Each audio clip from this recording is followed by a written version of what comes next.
just needs to be seen.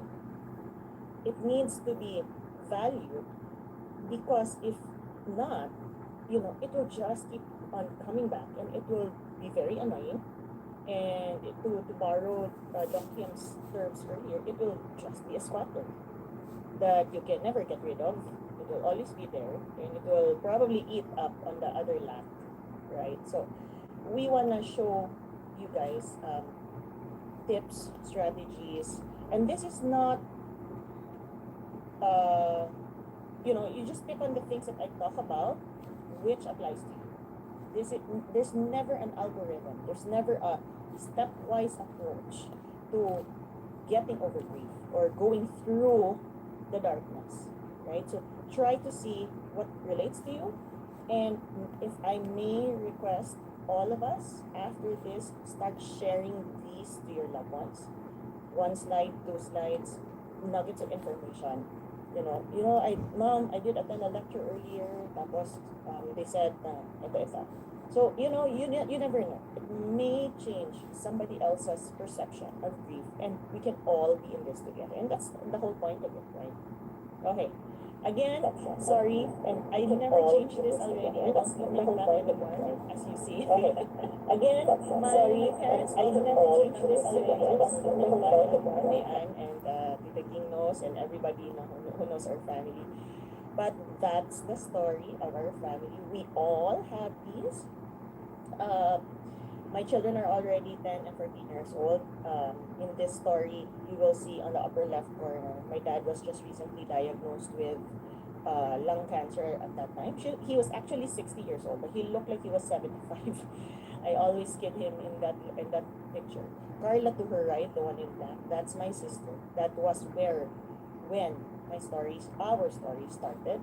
And so among that family members, my older sister is a teacher in the States, my brother is a nurse in New Zealand, and of course my loving husband is also a doctor.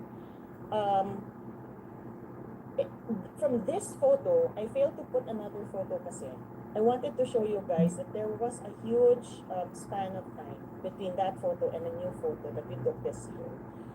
So many things happened. Our stories are unique, our stories are special, and we can share them, we can keep them to themselves, but our family ties us together with pretty much the same story. But let me emphasize that in a family, when you go through something heavy, while you are a family unit, you have individual ways of coping, individual ways of going over the sadness, and individual ways to celebrate, right? But it threads you, but there's that experience. Now, I think I also shared last year, because my mom was diagnosed with breast cancer back in 2023. It was carcinoma in situ, so it was localized, so we didn't do a mastectomy, but so we had that removed. And the only reason I believe, and this is coming out from Dr. Darroy's lecture, the only reason why we picked up a carcinoma in situ was because we were doing mammograms and breast ultrasounds regularly, to the letter, never missed a day. So when we picked it up, she had, at this time, she didn't know she had breast cancer. My sister was still alive. In the process of, so we had the lump removed, right? And then after that, we did CT scan in preparation for her other treatments, such as radiation. And what did we see? Lung cancer also. So going back to this picture, among the 6 of us, there's 5 cancers in the immediate family. So all of those talk about the RCA, do I need to be screened, the complementary therapies, all of those are very familiar to me, not because I am a physician, but because I am a family member. Okay, so that's how our stories are intertwined. Those are actually those are photos that are important to me, which I never did change this. The one on the right was when my sister had her total hip replacement while she had cancer, because medications ate up her bone on the hip. The one on the left, she was just being released from the hospital, from a complication. And the one in the middle was when she was well enough to travel to the US to visit my mom and my sister. So see, those are things that we need to celebrate. It's not just the definition of, I mean, our lives are not defined by our stage. Quite recently, I was a lecturer also in what do you call this, in SEDA, still under ICanServe, no? And this week, that's this week actually, a few days ago, and I was telling them, and we have survivors, right, in the audience. Remember, when you introduce yourself, and this is my pet peeve, and I feel that even if I am not a survivor, you can relate to this. While we have our survivorship as our crowning glory, to get to the talking of the celebration, we need to backtrack a bit, right? And talk about what we went through, right? Diba, Tita Mayan, always our story, well, I was diagnosed when 20-something, and then this is what I did, and then we kind of fast forward to now we are survivors, because legitimately we're talking to people who we want to encourage that there is hope, there is a rainbow after the storm, right? And more often than not, it is a subset of people that we only talk to on the details of what happened in the middle, right? Nobody ever talks about, in depth at least, Martina, nobody talks about how sad I was, how hopeless I was, right? To the general public at least, but select group of friends, yes, our family members, yes. But this is where I'm coming from. We want to highlight a bit that middle part. And during the SEDA lecture, I was telling them, sometimes my pet peeve, is, so you have cancer, and then I tell them my sister has had lung cancer, and then in a half second, I have to have that disclaimer, she was never a smoker. Because I know that when I'm talking to people, they will go, oh, she was a smoker. And then they will say, and then I will say no. And then it will be more curious to them why she had a stage 4 lung cancer diagnosis. But on the flip side of it, guys, is that why, if I tell her that she did have smoking history, does that mean that she deserved it? And I will always go back to the analogy of breast cancer. When you have breasts, you can have breast cancer, no matter of how traumatized it is, no matter of how yearly you do the mammograms, right? Like my mom, if you are predisposed to having cancer of an organ, because we all have organs, then so be it. It's genetics. That's the way it is. You get what I mean? So it doesn't, even if we say, oh, he was a drinker, that's why he had liver cancer. No, because even if you take away the drinking part, ultimately, we all boil down to genetics. Maybe our lifestyle did push it a bit, but it does not mean that we deserve to have cancer because of what we did before. And again, one pet peeve that I have, and I'm so, naluoy ko pa sa mga breast cancer patients, is because if they just missed one mammo, or 2 mammos, right? One missed one follow-up, and then suddenly a lump became a cancer, and worse if it's right away stage 3 and 4. They will go, oh, but maybe you think that if you did not miss the mammo, ano bitaw? So there's a subliminal predisposition to saying that, you should have done something about it, and because of what you did or did not do. Ay, kapitbahay USA, thank you. Wow, so that's my yes. point. Maybe I'm in a when we forum, talk, thank you. and this is a challenge But in to a all Zoom. of us, and I have learned to kind of Quite hold on to my words until the right words come out of my mouth, right? Because at the end of the day, all of what we talk about, all of how I encourage my sister, my dad, my mom, was carefully chosen so that I don't hurt them in the way that they are already hurting. Okay? So, this one, you all know this, and I would like to put a disclaimer that this is not just during a chronic illness cycle. This is every day of our lives, right? There are moments that we feel busy, but we are empowered. You're like, go, go, go, go, go. And then there's hope every single day when you wake up. But at the end of the day, say you start the day right, but at the end of the day, you feel like you had a very messy day. And then you feel sad, right? And then you go to sleep. And then you wake up again. And then there's hope again because there's sunshine. And then, depends on how the day went, then you'll feel light or you'll feel negative, right? So it's a cycle. It's not just during the chronic illness cycle. Every day, every single day. So start thinking about, Doc Nina, yes, I think I felt that yesterday. Yesterday, I started the day right, but I went to bed having a lot of problems in my mind. Similarly, you can also have started the day, really bad, and then ended it positively, right? So what is coping? We always say coping, no? Coping is actually just going through the motions of these cycles. It's incorporating our daily lives and obligations, but it's an emotional whirlwind. I'm starting to not like the word coping, to be honest, because it always feels like an uphill climb. Always. And like there's something that I have never reached, but I always have to reach for it. But that's why maybe if I were to change this word, I would just probably choose, it is what it is. And at the risk of sounding that I am just accepting what I have, truly, Martin, at the end of the day, what choice do we have but to accept every single thing that happens in our lives, right? Whatever spirituality you believe on, we all commonly believe that our lives have been plotted already by God, by some divine deity, by nature, by chance, right? So it's all been plotted. But of course, these are the words that are easy to us, easy to understand. So I still would like to encourage you to still use these words. Me, I'm just getting to this point where maybe there's something to soften it. That I won't currently think that I am reaching for something that's very unreachable. And again, in this slide, I would like to emphasize that this is daily. Doesn't have to have illness, right? You're coping with the demands of your job. There's an incoming exam next week, right? And I can't wait to finish this.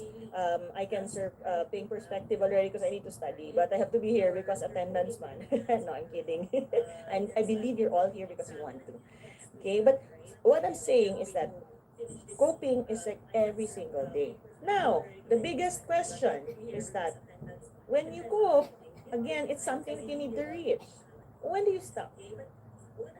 When do you stop reaching? When do you stop proving? When do you stop putting one foot forward? Right? So, and I will let you know that stopping doesn't necessarily mean death. Okay? Grabe ka naman, Doc Nina. Stop ka agad. No, I'm still in my mid-20s. I want to become a physician, I'm an educator and I want to teach a lot of children pa. There's so much left in me. I'm not saying that you're going to stop because you're dying. I'm saying that sometimes you need to put on the brakes. And putting on the brakes on a daily basis or on a regular basis lets you come back to yourself. And then you suddenly remember, oh, I had to go to the doctor because there's this symptom that I've been putting aside for the longest time, right? And in that space of solitude, that space of pause, when all of this busy, among all of our busyness every day, that's when you start thinking about, oh, okay, yes, I need to give time for myself.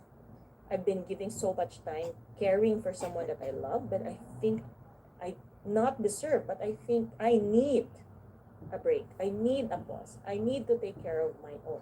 So that's what I mean by stopping. It's not just relating to death. Okay? And again, lives, peaks, valleys, whatever, black and white, yin and yang, all of those. That's why the reason why I'm driving this point is because we cannot be at the top all the time. So if we know that, and I'm sorry to dampen some of people's spirits, but since we cannot be at the top of it, at the top all the time, also remember, alternatively, you don't have to be at the bottom all the time, right? There will be rewards, there will be pain, but some people, and I think I can briefly touch on this. You know that there was a vlogger that passed away just a few days ago, right? And it's all over the news. And I saw the recent what do you call this um, interview that she had, and she was going through a lot of mental issues before, and she did have a lot of peaks and valleys, right? But it may probably got to a point where her valley was more than all of the peaks combined, and worse was that while she was getting help, maybe, and I can only surmise, maybe it just got too much. And medyo, I will not say who interviewed her, but the interviewer was also a celebrity. And when the interviewee, the the blogger said that, you know, she was harming herself along the way, and I think some of you can would probably have seen that. You just Google it later.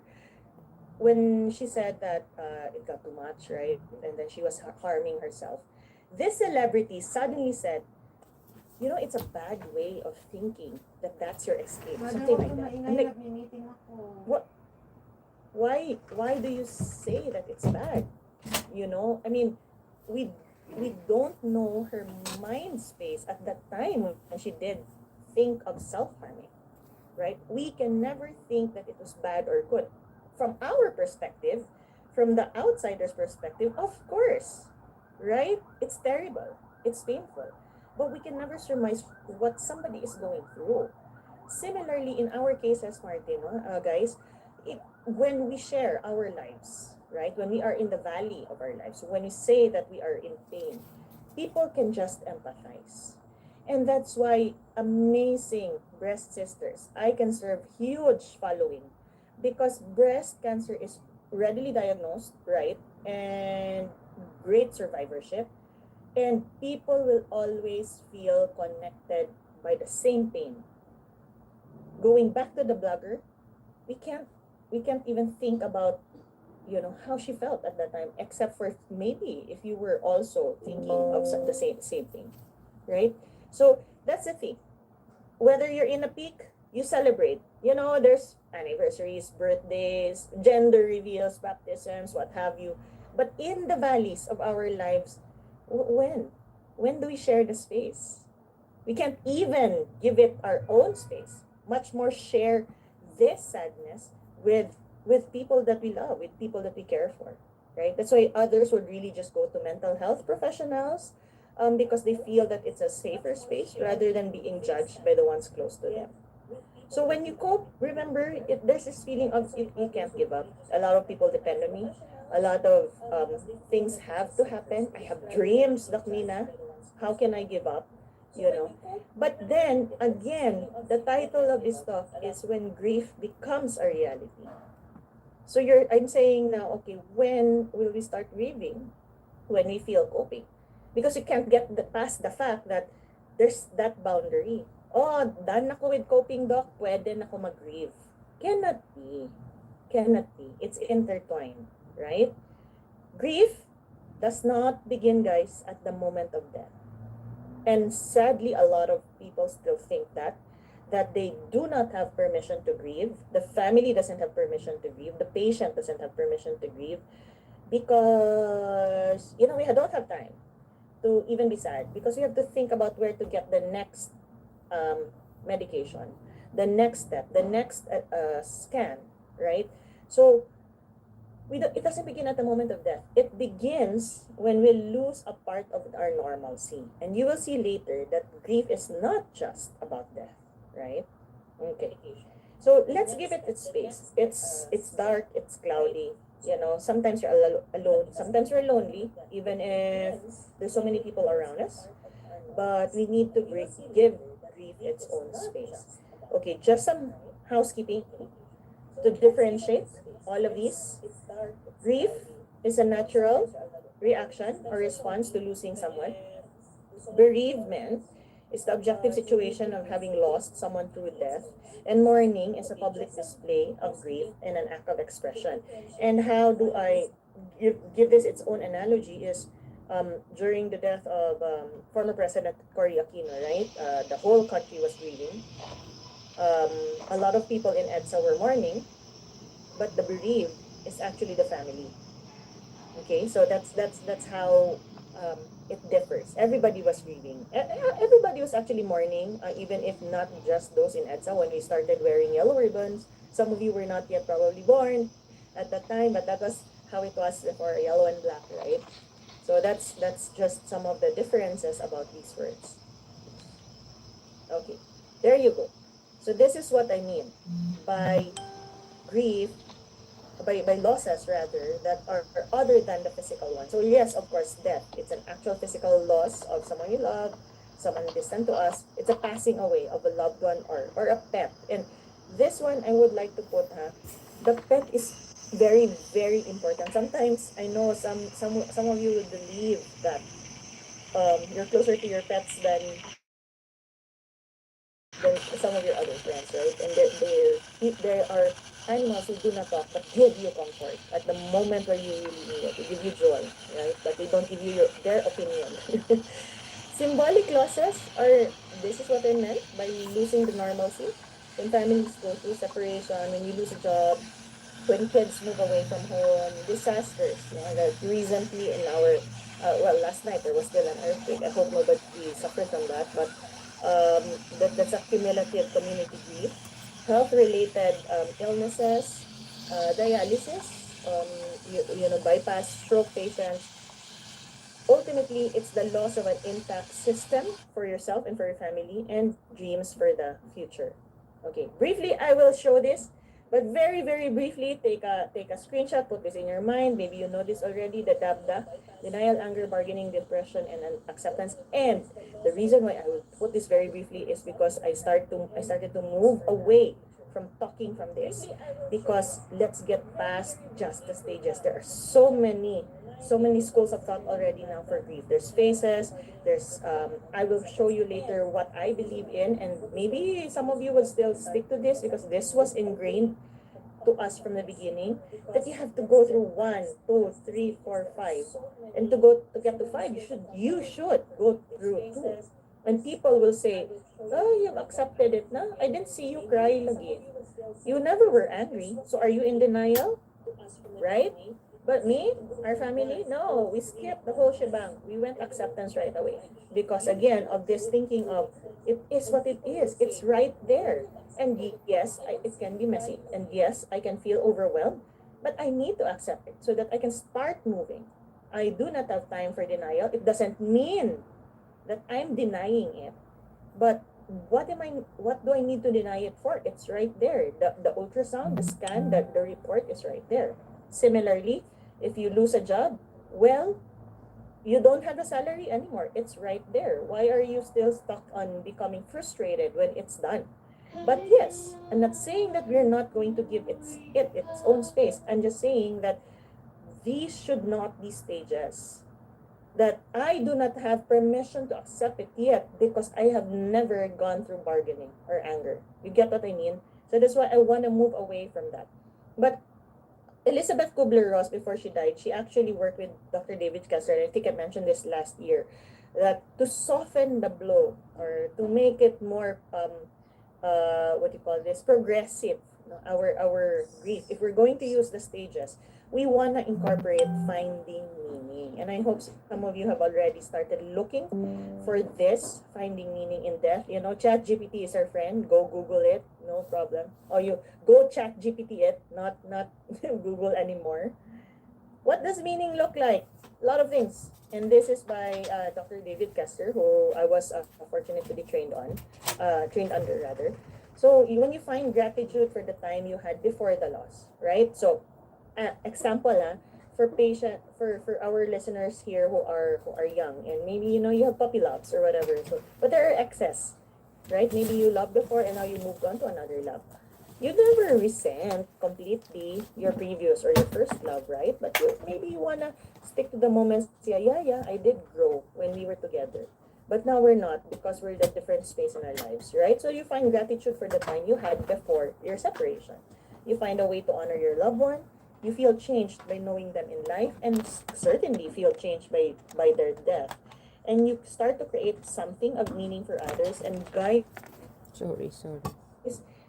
pink perspective, all of you organizers, I'm super, super grateful, because if you do not yet know what meaning looks like to you or to other people, what you're doing, this advocacy that you're doing year on year, is the meaning that we're creating for others, right? So it suddenly enlarges whatever um, advocacy we want to talk about. Suddenly, it's in a bigger platform, and we depend on you for the network. That's something that we are creating for others. And of course, realizing the brevity, the shortness of life, and the value of life to start making that change. Okay? Okay. Now I will share this really, really quickly. The reason why I did, and this isn't a personal choice, why I did move from just the stages, I found a better, for me at least, philosophy when it starts to grieving, when it relates to grieving and mourning, and this is by Worden. Again, you can Google this. When we lose something, when somebody dies, we forget that there's no, not we forget, but we lose that stability, that ground. And when you are given something to do, then you are like, okay, this I can do, this I can achieve. So that's why I want to focus more on the task of mourning, because when you lose the sense of control when you grieve, at least when you're given a task, you're like, okay, I think I'm on the right path, right? So it's essential for any grieving person to address all of the issues of these tasks, in order to adapt to the loss. Will require some effort, and you remember your uniqueness. Different individuals will adapt differently, but this is what I said. It gives the griever a sense of responsibility and control on the process of mourning. Okay? Okay. So task number 1, accept the reality of the loss. Fully face the reality that the person is gone. And when I mean gone, gone in the space that you understand, whether it's a physical death, whether it's a death, whether it's a loss of your spouse moving away, your children moving away, or a chronically bedridden patient, right? He or she is just in the bed. You can't even talk or engage to them in the way that you want to. So that there's a person in that physical being that is gone, right? So we need to accept that reality also. It's not just the cemetery or burying somebody. Belief and disbelief will alternate in this task. Some type of denial will also happen in this task number 1, because of the death story, of the facts around the illness, of the meaning why, a 20-year-old, a 19-year-old had to take her own life, and then acceptance will always take time. So after accepting, or not after accepting, but that's task number 1. Since you've already gone through the awareness, we need to now start processing it, right? If it's not acknowledged at the beginning, we can't process it. We must work through the pain. We can cry, we can lash out, we can travel, we can be solitary, because if we don't work through that pain, it will manifest as physical symptoms and aberrant behavior. And if you avoid grief, Takmina, I don't want, and believe you me, I have so many clients already, Martin, who's like, I don't want to talk about it, and it's very difficult for them to start opening up. But then I need to ease them into the reality of, this is where we are, and this is why we need help, because we've been avoiding it for so long. And the reason for this counseling, the reason for this talk, is to give you permission that at the start, you can already start digesting it. Okay? But the roadblocks is because all of those. Society is generally uncomfortable of talking about it. And some people will escape grief through, a geographic cure, I'll go away. And worse is what I just quoted, right? Self-harm, alcohol, drugs, right? Or distance. You're in the same community, but you never talk to each other anymore, right? So, and it's sad that some people will think that that's the only way to process it. Okay. So once you've started acknowledging, then you process the pain, then you start to adjust to a world without the disease. And again, I'm just quoting word in here because these are her philosophies. But for me, I want to soften this a bit.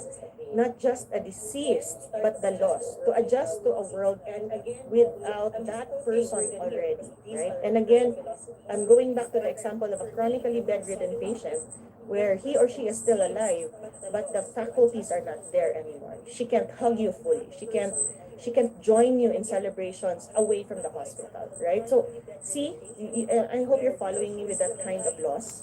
The dialysis person, right, who has to be near a hospital because he will die without the dialysis. There are three types of adjustment, or areas rather, where we can adjust. External is how the loss affects one's everyday functions. Of course, the example of this is when you lose a spouse, but the spouse is the one who brings your children to and from school, right? So, or when you used to tell your friend, "Can you come over because I need help on somebody on something."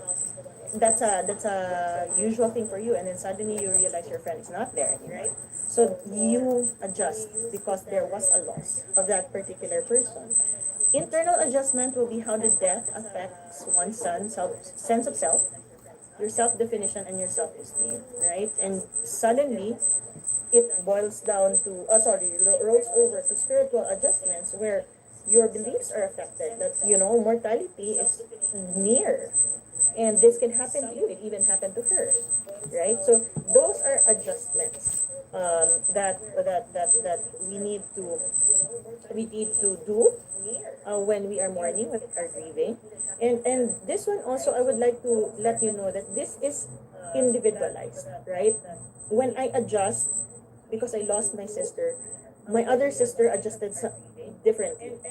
And maybe perhaps because of the level of our closeness. You cannot impose the way you adjust to somebody else, even if you belong to the same family. Okay?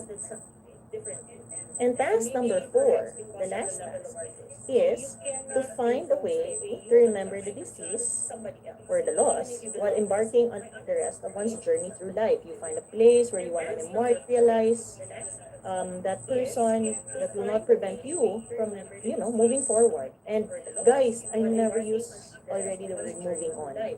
I always use the word moving forward because it feels that when you say moving on, you left them behind.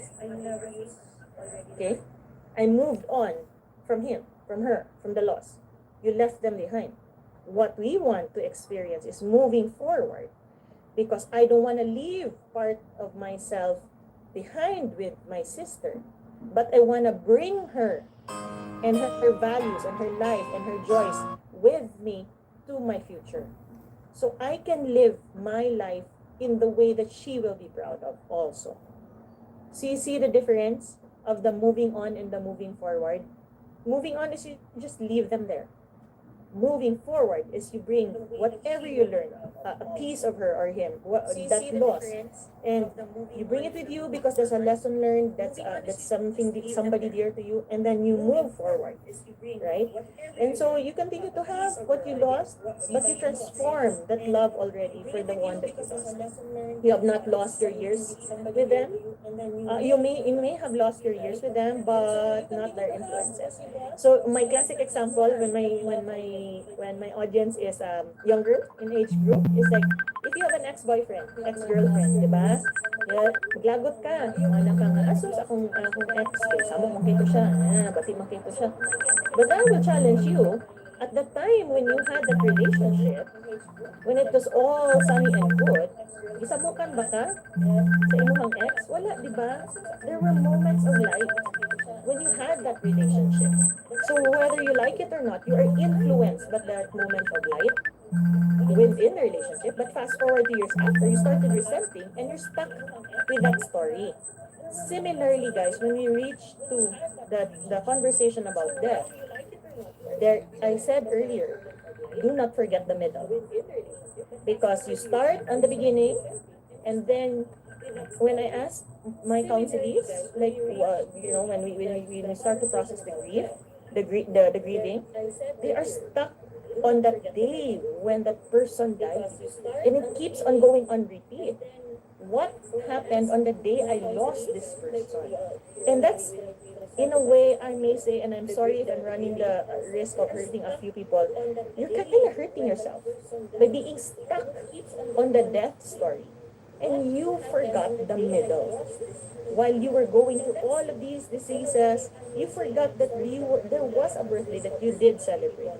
You forgot that, I did laugh, as much as I want, even if my loved one was in the hospital. Or there was money that came in when in a moment where you thought that everything was gone, right? You forget the middle. That's the problem with us. We are um, sadists and masochists. We hurt ourselves, we hurt the people we love. So task 4 is when we actively incorporate these into new patterns of living and transform relationships. Okay, this I think I've shown last year. Misconceptions, right? And I hope some of you have remembered this. Time heals all wounds. No, no, no, no, no. But it eases it. It eases it. But it's never healed fully. There's really a hole. Okay? But recognizing that hole, that deep sense of hurt is a way to heal. People find it too painful to talk about their loss, and of course not. That's the reason why we, Bandera, what stage we are, no, tita? We are like, I'm proud. Stage 2. I'm a proud survivor, and stage 4. And yes, I'm still grieving now. But no, I want a space to be able to talk about it, to highlight it, and let you see that despite that pain, there was this hope after, right? And when you give people that space to talk about that loss, you're helping them heal, right? I don't know if I shared with you that Tita May knows, and some of you who know me, actually Anika was also my student, no? And you know that I'm tabian. I talk fast, and sometimes I need to slow down. One of the workshops, my mentor said, there was a question on what if we ran out of things to say? In the same workshop where I was a member, what if we ran out of things to say? And the mentor goes, you have two eyes, 2 ears, and 1 mouth. Speak 1/5 of the time. Speak 1/5 of the time. Use your other senses, your eyes and your ears. Your mouth, no, takes a backseat. Let the people do the talking. Let them know that you are listening to them, not just hearing them, listening to them, taking it to heart. Okay? So that floored me, Martin. And if you know me personally, and Tita Mea knows me personally, Tita Mea is also tabian. That's why but no, Tita, that's an advantage. And we use our voice, di ba, to amplify the things that we want to other people to know about, life in general. But that is a platform, but that floored me. I'm like, you're right. You're right. Because when people grieve, I just need to be there. I don't have to say a lot of things to make them feel better, because they don't need to feel better at that time. They need to be heard. They need to be valued. They need to be seen. Okay? Crying indicates that someone is not coping well. Oh, of course not. Not. We still cry all the time. All the time. And it doesn't mean that they not have moved forward with their lives, but because it hurts them in a way that I did celebrate love with this person, with this loss, and now I don't have it. That's why I will cry. But it does not say that they are stuck. Okay? The grieving process should last about a year. Again, nope. That's why you have 10-year anniversaries, 20-year anniversaries, because you always celebrate every single day. And lastly, quickly putting grieving behind speeds the process of healing of every grieving individual. Sige na, nalubong naman, 1 month naman nalubong, ano naman na siya, yung anak lagi gihapon. Right? Remember, when you say number 5, right, you are rushing the person who needs to grieve to a process that suits you. not them. Because you are uncomfortable with dealing with that emotion because you're not there. But for people in the crowd now who are listening, and you know you lost someone, there was a moment in time when you said, no, I just want to stay here because I just want to hold that space for the person that I lost. You get what I mean? So when you say you want to put the grieving behind, you want to cajon them in a particular deadline, it's because that's comfortable for you, not for them. So what do we do? Again, review our reality. It's universal. Grief is universal. It's real. Everyone goes through it. Everyone. If you see birth, I see birth all the time. I'm an OBGYN to those who do not know. We see death all the time also. And you don't wanna have to deal with that, but unfortunately everyone goes through it. It is painful, but it's necessary. And this is where I draw the line between pain and the choice of suffering. Because yes, we can be pained, but we can choose not to suffer. Okay? And Tita Mayan knows my sister. She knows what we went through. She was really a trailblazer. She was quiet, but she was a fighter, and she was in pain, but she acknowledged it. It was necessary, but she still went out to have dinner with friends, reach out to people who needed her help or who needed her advocacy, because she chose not to be consumed with the suffering of having cancer.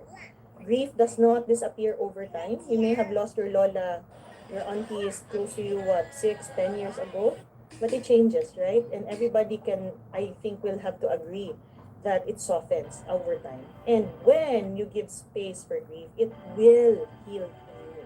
Grief will not scar you. It is the one that will heal you.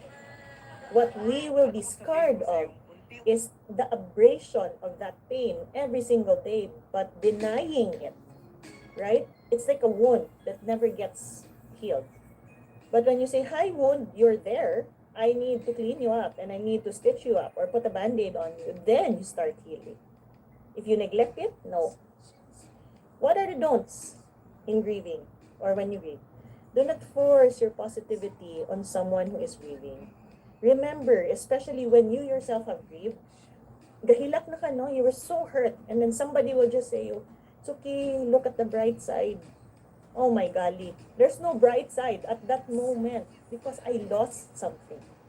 But that's why, again, sometimes, Dok Mina, ito naman lang, what will I say? I'm running out of things to say already. Don't say anything, just be there. Do not make promises.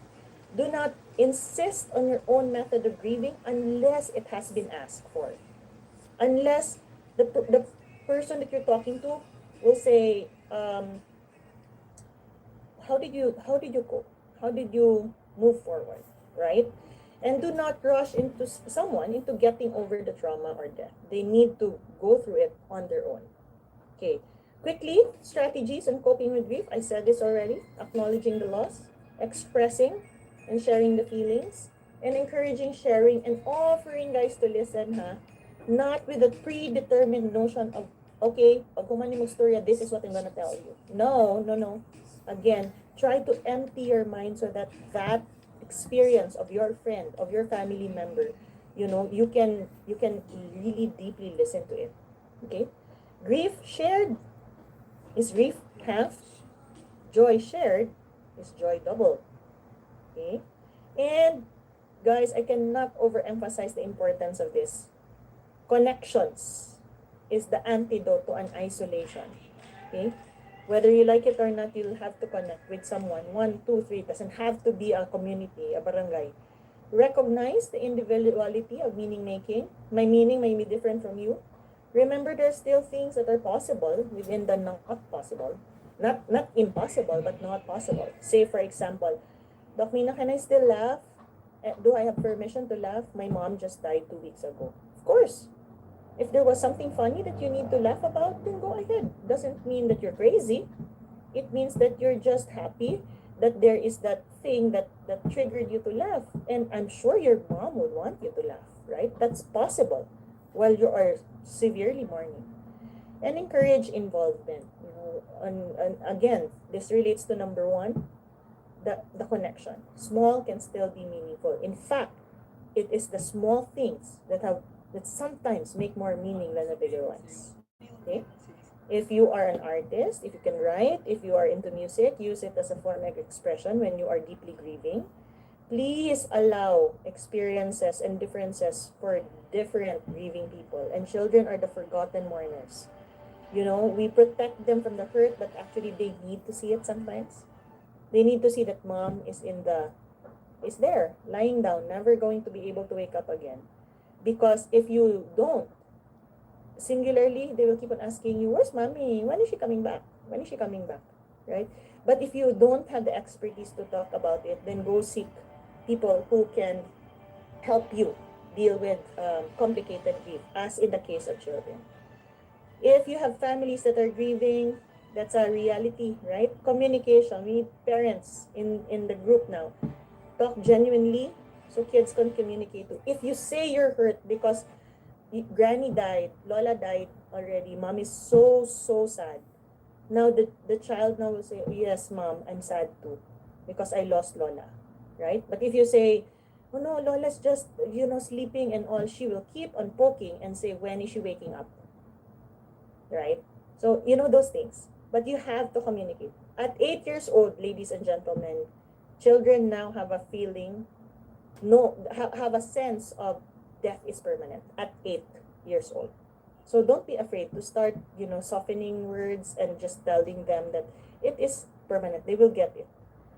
Activities in families within yourselves can increase cohesion despite fragmented pain. And of course, there are some conflicts that will arrive when you are grieving together, but there are healthy ways if you want to resolve it to arrive at common goals. Okay? This is an example of how we share memories of our loved ones and ourselves, what we lost. Like all of our breast sisters here, they lost something. They lost their breast. They lost their normalcy. They lost their sense of security of, to be honest, even if you're 10, 12-year survivors, you will still think that every single pain is probably a recurrence.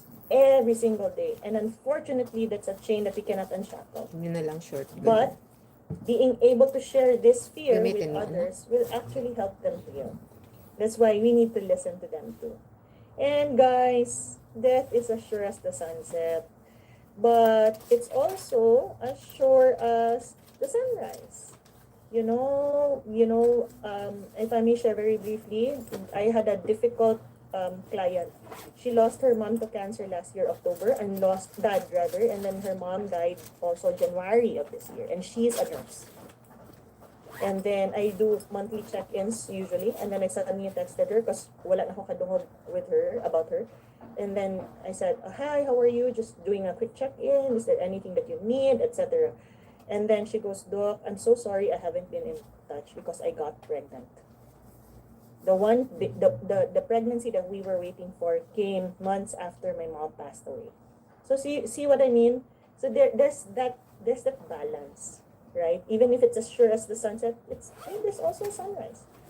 Guys, as I close, please remember, your biggest asset is not money, but time. What you do with your time daily. And people will say, Tita Mayan, you're crazy, you're so busy. Right? October is every single day there's something to do. No matter. Because this is time well spent. Time that you put your heart into. Time that you know you will not have wasted. Where do we waste our time? Doom scrolling. Social media. Putting in your head envy, regret, guilt, right? Jealousy. That's time wasted. But time spent for one person who needs you there. Time spent for quiet in your room reading a book. Time spent in prayer. 5 minutes of really deeply connecting with God, right? That's our asset. That money, no matter. You can never bring it to your grave. Okay? And again, here's my loving penguin with very short legs who can migrate. I never remove that. One step at a time. If they can cross continents, Martin, ladies and gentlemen, I don't know why you can't do it too. That's all that's being asked of us to do. One step at a time to get there. And lastly, you know this already, Cancer is a blessing disguised as a trial, and that's a quote that will always be forever. I will be forever indebted to my sister, and that is how she looks like in an image. And I know you've seen this already. See, she passed away 2019, but up to this day we're still talking about her, and that's part of my meaning making. And I sure hope that as we close, you will find also your own way of meaning making. You don't have to have somebody who died, but I'm sure all of us are threaded by one loss at least. So what meaning do you make of that loss is what will make every single one of us. Thank you very much, everybody, and I hope I didn't dampen your Saturday, but I do hope that you learned a lot from today. Thank you so much. Thank you so much, Dr. Mina. And actually, there's just no words. Honestly, there's no words to express how much we appreciate your story, your sister's story, your family's story. Everything that you've given us today, we're so thankful for. Thank you very much. And I really have to apologize for the hypocrisy, but we do have to move on. We have to speed through this. Your talk deserves so much more time, but we have just one question for people who have very little experience with grief, who are not used to it. For new people, new to you, new to Big Perspective, what are some things they can say to a person experiencing grief? The soft words they can say. So, for somebody who's new, Yes, if they're new to grief, they're not used to it. They see it in other people. What are some things they can say? okay, that's the exact thing that I was driving earlier, Martin. You don't have to say anything. You need to be present. And by being present means maybe a quick nudge on the phone, right? Hi, have here for you. When you are at a wake, and then you don't know what to say because you've never been in that kind of pain, and then you say, I'm just right here. Anytime. You don't know what you can offer, but at that moment when you are needed, you offer presence, you offer space, and people eventually will reach out. You don't expect them to say, I need your help on this, because when somebody died, when you lost someone, you separated from somebody, there's a mess of things in your brain, so many things. That's why they said, and it's true, because they said that the loneliest time when you lose somebody is after the wake, after the funeral, right? Everybody just falls away. But if you are that friend, that new to grief person, who keeps on remembering that, okay, I think she will appreciate like a Grab delivery, right? If I send something to her house, or don't invite always for your type of comfort. Like, do you want to go out? Let's have dinner and kay kapoy if they are grieving and they're mourning. But be occasional nudges, Martin. And if you really want to be safe and you really want to use words, say something like, I'm here. And be true to the word that you are there, right? It doesn't have to be grand. It doesn't. And again, please don't make promises. Your mom is in a better place. She's looking down on you from heaven. Because nobody can guarantee that. Baka na pa siya sa purgatory, kay maldita kaayo si mommy before. Unfortunately, we cannot guarantee that, Martin. You remember what I said? No promises. What I can promise is that when you need me, I am on the other side of the phone. You get what I mean? And for people who lost something, that connection is very valuable. You will not believe how important that is. And then you suddenly realize, uy, naadi ito si Martin, ingon man to siya nga if I need something. And maybe he's at school right now or at work, and basin mahapit niya somewhere, maybe just a quick nudge, right? And then mabank naman na sa ilaha that you are available. So I think that's the safest way to go about it. Not because Martin, not to blow my own horn here. These things that I'm saying now, these words are products of years of talking to people, researching. I cannot expect you to say the same things that I'm expecting now. But where is a good place to start is being there, in person, in text. No, don't call if you don't. She's not gonna pick up. But just express. If you are a good friend to this person, you don't have to change anything. You get what I mean? You don't have to be extra. You just have, because that is what they will crave for, that control. That something is normal. That Martin is still my friend, regardless if I lost my mom. Right? And it defines me as a person, and he is here for me in this moment of sadness, just as he was here for me when we celebrated something nice. You get what I mean? So that's a safe space. And that's a good question, Martin. Thank you for that. Thank you very much, Doc Mina. And everyone, from Doc Mina's words, we can carry this into the rest of our day, into the rest of our lives. It's not something we should put away, paraphrasing Doc Mina. It's something that we should be happy that we carry. So thank you very much, Dr. Mina. Everyone, please send Doc Mina your questions. We'll collect them in the chat down below, and we'll send them to her. Doc Mina, apologies again, because now we're going to have to send you a whole bunch of questions. So you're going to have fun with those. So thank you, Dr. Mina. Thank you very much. Sorry, Martin, shameless plugging here.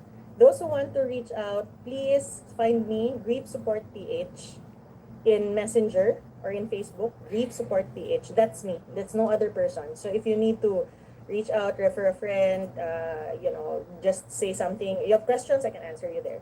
It's in Facebook. Thank you. All right, everyone. You heard it here first. Thank you very much, Dr. Mina. Now, I'd like to call on, again, Road Director Kathleen Imperial, to please present our token of appreciation to Dr. Mina. Hello, Doc Alferez.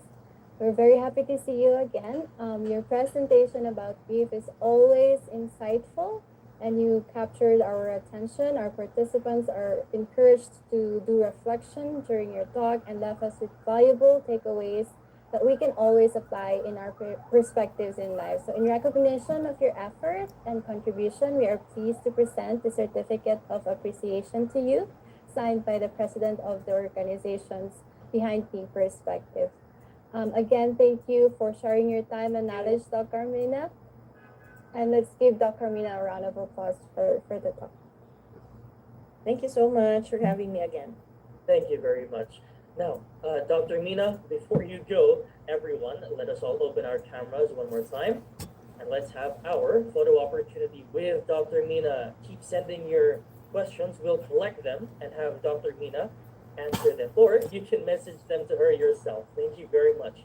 So everyone, please open your cameras. And let's have first slide. Slide 1. Ready? 5, 4, 3, 2, 1. Slide number 2. 5, 4, 3, 2, 1. The next slide. 5, 4, 3, 2, 1.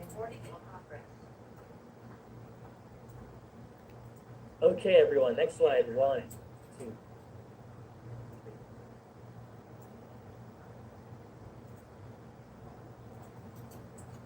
And that's a wrap for our photo opportunity. Everyone, thank you very much.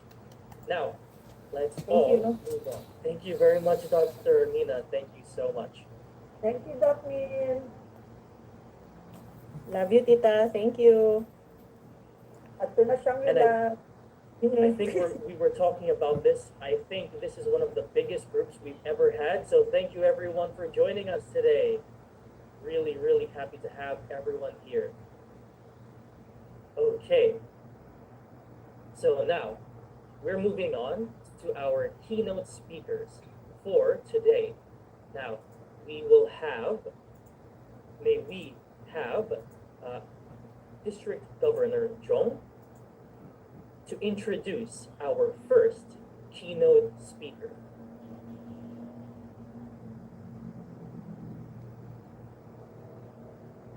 Yeah, hi, good morning, Martin. Thank you. And good morning, everybody. Good day, everyone. Thank you for having me here. Please also allow me to share with you my thoughts on this program. And so to our gracious host from the Rotary Clubs of Cebu Fuente and our partner universities, to our fellow Rotarians and guests, and most especially to our distinguished guest, our Rotary International Director, past District Governor Jennifer Scott, and of course our end polio, past end polio, now zone coordinator, past District Governor Mayan as well, no? Mayan Alcodo Solomon. A warm greeting to you all on this inspiring occasion, Pink Perspective 2025. It's my pleasure to be here as well. Just yesterday, Rotarians from, just to share with you, Rotarians from districts 3310 and 3860 successfully completed the end polio climb to Mount Kinabalu in celebration of World Polio Day. And that climb was more than just a physical challenge. It was a powerful symbol of Rotary's enduring spirit, unity in service, and our shared mission to create a world free from polio. And today, as we gather once again, this time wrapped in shades of pink, I'm just having some technical problems here on my virtual background. Apologies for that. We carry that same energy of compassion, courage, and care. Pink Perspective reminds us that service takes many forms, whether it's scaling mountains to end polio or standing together to raise awareness for breast cancer. Every act of kindness, every moment of advocacy saves lives. So to our road directors for organizing this, thank you for being the heartbeat of this movement. Your creativity, energy, and compassion breathe new life into Rotary's mission. You are the bridge between awareness and action, and I thank you for that. Prove that the next generation of leaders is not waiting for the future. You are already shaping it. And to our brave survivors and advocates, your stories light the way for others. That was a powerful message earlier from Dr. Mina. And to Director Jennifer Scott, thank you for your leadership and presence that continue to inspire us to serve with empathy, inclusion, and excellence. So my fellow Rotarians, road directors, let's continue to unite for good. May we carry forward both the spirit of the climb and the power of pink, and the symbols of hope, healing, and humanity in action. Congratulations to everyone behind this beautiful movement. And it is my distinct pleasure and honor to introduce to you our Rotary International Director. Jennifer lives in the Blue Mountains of North New South Wales, Australia, as an environment lawyer and a mediator. She is passionate about peace building and ecological sustainability. Together with her husband, Ian, Jennifer has led teams of project volunteers to Pusat in Cambodia and a vocational training team to Mongolia. She was the chair of the 2024 Singapore International Convention Committee and has served as a moderator at International Assembly. She's a Rotary International Director for 2025-2027. In 2019, Jennifer walked the Camino de Santiago after undergoing surgery and treatment for breast cancer. And this past summer, she walked the Chemin du in France. My fellow Rotarians, road directors, let's give a warm welcome to our Rotary International Director, Jennifer Scott. Jennifer? Thank you, DG. Well, good afternoon, everyone, even though I know it's morning in the Philippines. And thank you, Leanne, for asking me to speak about this topic that's pretty dear to my heart, as well as I know many people. Whether you've lived with cancer, whether you've got family members that have lived through cancer, it touches all of us. So my background is the Blue Mountains, and it's the Three Sisters, and this is where I have my wonderful time and space to meditate as I hike through the mountains or I run. Now, I was diagnosed with breast cancer in March 2018. I'd just taken up trail running in 2017 because I always said, I don't run. But friends encouraged me to run, and I took up running. My background is law, and I practice mediation and arbitration. And At the time of the diagnosis, I was still practicing mediation and arbitration.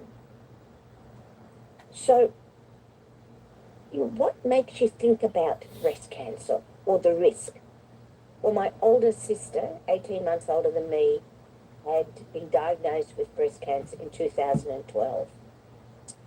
And it was not a big cancer, but she didn't have very big breasts. They operated and did a lumpectomy. What is a lumpectomy? For those who aren't familiar with it, it's where they take a part of the breast away, but they don't remove the breast. They then send it away for tests, and the tests came back that the margins around where they took that lump of cancer out wasn't clear. So it meant she had to undergo surgery again, and this time a mastectomy. That's the removal of the breast. And then it's all that grieving of you look so differently. And I walked with her during that grief. I took her down to my beach house and we just went for walks many days. And it was lovely sunshine, even though it was July, it was winter. She then decided to have a reconstruction, which she did have. And, even with a reconstruction, they don't look equal. So she's always spent that time trying to work out what clothes to wear, and one side's bigger than the other. But she's got over it, and it was many years. Come March 2018, you can imagine with my sister having breast cancer, I got my breasts checked with a mammogram every year. And it was about late October 2017, my last breast check around then. So everything was fine. But out of habit, and I think many women do this, while you're showering or after you're showering, you check your breasts out to see how they are. And that evening, I had a shower. It was beginning of March, and I felt not just a lump. It was obviously something very different.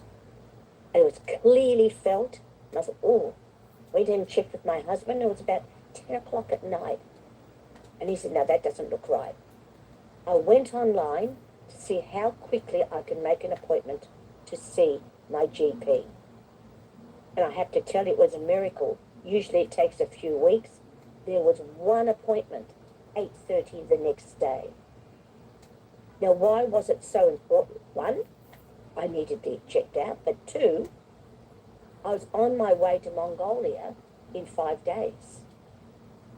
So to run what's called a vocational training team, to train judges and social workers on family law mediation.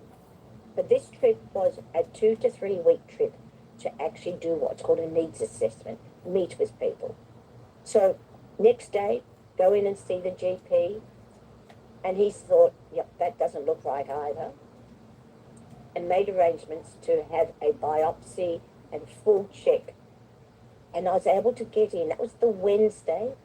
On the Friday, I got in, had all the tests done. They were a little bit concerned. That was the Thursday, sorry. Friday, we drove down to the Snowy Mountains because I was running a half marathon, a trail run. So I'm there on the Friday, registering for everything, and I get the phone call from my GP. Jennifer, I'm sorry to tell you, but yes, it's breast cancer, and it's looks quite advanced, and you need to see a specialist as soon as possible. Well, I took a deep breath, registered for my run, and the next day ran a half marathon through the mountains. And then that evening, my friends and I all drank a bowl of champagne and thought, right, I better do something on Monday when I can make an appointment to see a specialist. And I phoned up and left a message, and they said, oh, look, you can't see her for a couple of weeks. So I thought, what do I do? I'll just go to Mongolia anyway. Went to Mongolia. I don't think I was the natural me. with a diagnosis like that, even before you know much more, it changes you. There was a big unknown. What does this mean? Can it be just easily cut out? Has it spread? What does it mean? So I think my personality had changed a little bit there.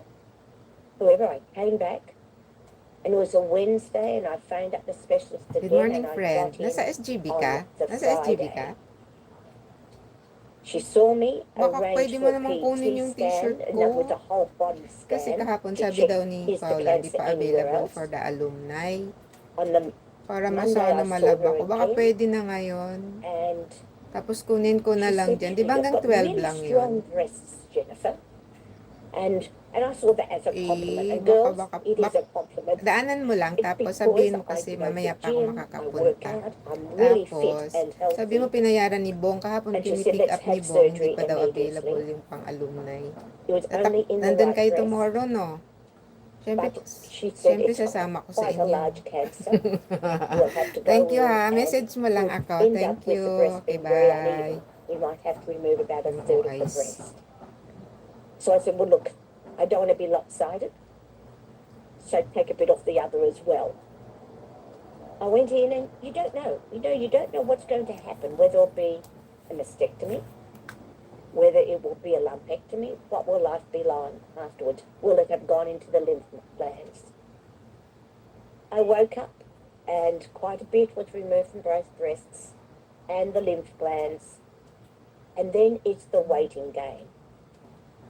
Has it all been removed? More tests. And the good news was all removed. The next step is you see your oncologist. I met the oncologist and I said to him, "Right, already, do I need radiotherapy? Everything okay?" And he said, "No, you're going to need chemotherapy, several rounds, and then radiotherapy, and then whether you need more surgery after that, we'll look."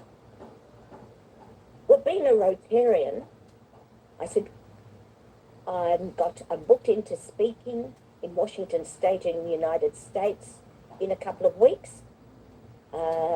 So can we delay the chemo? And he said, no. I said, okay, so we'll start the chemo, then I'll go to America, then I'll come back, have more chemo, and then go to Canada for the Toronto Convention. He just looked at me and said nothing, took a deep breath and said, "I don't think so. You won't have any immune system and you can't travel." So much to my annoyance, it meant that I had to stay in Australia and go through chemo. And the chemo, you know people have gone through chemo and you ask questions. And I didn't. I expected it would be the same. I might lose my hair, I might have this. Well, this chemo was, I didn't realize each cocktail of chemo drugs is personal to you. So this cocktail of drugs, they said, you've got to paint your fingernails black or dark red for the next few months. And when we do the chemo, you've got to stick your hands into these frozen bags for 2 hours. I said, nobody else I know had this done. I said, well, for what you're having done, you'll need that. And you'll lose all your hair. I lost all my hair. Every single piece of hair on my body disappeared. And for the couple of months of the chemotherapy, I just had to put up with these aching, freezing hands. First time round, the drugs I had an anaphylactic reaction to the drugs and they had to slow it down and do other things. Second time, they've said, we just got to help you through that, and on and on. So while I'm going through this horrible experience, across from me were 2 young women, perhaps about 30. And they weren't having any of this horrible treatment. They were just licking ice blocks. I said, well, why can't I just lick an ice block? And my chemo nurse said, those 2 young women both have children. One has a 6-month-old and the other has a 5-year-old, 3-year-old. and 3 months old. And they're dying of breast cancer. We just tried to give them maybe another year with their children. And what their treatment was just to get it through the system. So it put me in my place, how lucky I was. During the chemotherapy, I lost all my sense of taste. Everything I ate tasted like I was just eating cotton wool. Didn't feel like a drink, didn't feel like anything. But it taught me gratitude. My husband was amazing. When I had no immune system, he was the one that would punch the injections into my stomach. My friends would come around with meals. They would volunteer to take me for chemotherapy. My Rotary Club was supportive. I'd open up the door and there would be a big bouquet of flowers. Family were fabulous. My sister would come and just massage my feet. Just that support of being there. So I ended that. I bought great wigs. Can I tell you? I didn't buy one wig. I bought 2 wigs. Again, when I was having one wig checked out, a real lesson learned. Next to me was this gorgeous girl, age 18. We started talking. She had beautiful long hair, and she was being fitted out with a wig. And I chatted to her, and she had a pretty bad cancer, not breast cancer, and she was being prepared to lose all her hair. This was life-saving surgery that she was undergoing. So again, that sense of gratitude. Who am I to complain? After the chemo, then rounds and rounds and rounds of radiotherapy, which was fascinating. I asked about the science. How does this work? And, they check you out, and how can they be so specific? Yes, I've got blisters a bit and all those things. It does happen. And it was all over. My hair started to grow back. Not one bit of brown hair later. None. I went silver. I thought, well, that's one easy way of going silver. Then more tests, and they found a growth in my ovaries. So it was more surgery. And this time it was just a growth, no cancer, but I had my ovaries removed. I'd already had a hysterectomy. And then it starts the medication. You see, my cancer was hormonal cancer. So it's so important to get rid of then all your hormones creating things in your body. So I've been on that medication for a long time, and when all that is removed, you've then got to watch your bones, because they can become brittle. But with my running and my weights and the exercise, the tests still show me even this year I've got the bones of a 30-year-old. But my sister wasn't so lucky. Her bones began to thin, and she's on special medication. So all those out there, what is my message to you? Well, firstly, it takes a village to go through cancer. You're not alone. A great sister, wonderful husband and children, fabulous Rotary Club, fabulous run group, and my church in their prayers all the time. So it takes a village. You learn gratitude. I couldn't believe how grateful I was that I had breast cancer. I learnt to slow down. I learnt to enjoy walking, to just walk through the garden. So in 2019, I thought, I just need time to continue to be in that position of gratitude. So I said to my husband, I'm going to walk the Camino de Santiago, or the Camino Frances. So I packed my bags, went to France, Woke up at 4 o'clock the next morning. I had not much idea what I was doing, but started my 860-kilometre walk up over the Pyrenees, and every day finding a church and just praying and being grateful. Taking every seventh day off. I walked for 6 weeks, with the last week my husband joining me and my daughter joining me to walk into the Santiago de Compostela and the Santiago Cathedral with them, knowing that I'd beaten the cancer and they were there with me all the time. So that's my story. Thank you, Leanne, for letting me share it. Thank you. Thank you very much, Rotary International Director Jennifer Scott. Thank you so much for being willing to share your story with us. It's a privilege, really. It's our honor to have you here. And everyone, I'm sure you feel something for RI Director Jennifer. Maybe you can send your messages of affirmation to her.